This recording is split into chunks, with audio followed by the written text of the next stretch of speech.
Corona సృష్టించే కల్లోలానికి సవాల్ విసురుతూ కల్వరి టెంపుల్ అధినేత doctor P Satish Kumar lockdown విధించినప్పటి నుంచి నిరంతరంగా నిత్యావసర వస్తువులు, బియ్యం పేదలకు పంపిణీ చేస్తూ మానవత్వాన్ని చాటుతున్నారు.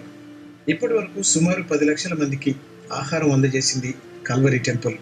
నెల రోజుల పాటు ఈ ఆహారం సరిపోయేలా అన్ని రకాల నిత్యావసర వస్తువులు, బియ్యం పంపిణీ చేస్తున్నారు.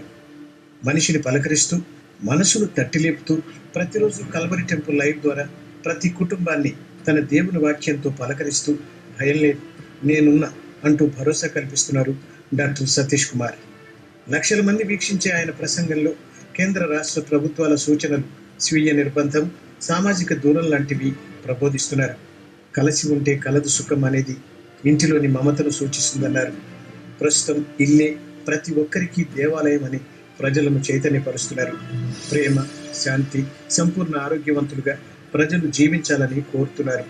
ఆర్థిక పరంగా చితికిపోయిన వివిధ చర్చిలకు చెందిన వేలాది మంది ఆపదలో ఉన్న పాస్టర్లకు ఆర్థిక సహాయం అందజేసి కల్వరి ఏ ఒక్కరి క్షేమం కోసం కాదు, అందరి క్షేమం కోసం అని రుజువు చేశారు డాక్టర్ పి సతీష్ కుమార్.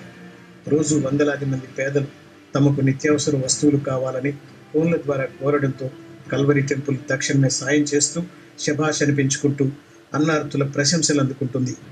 మంచికి ఆకారం, మానవత్వానికి శ్రీకారం అనేలా కల్వరి టెంపుల్ నిరూపించుకుంటోంది.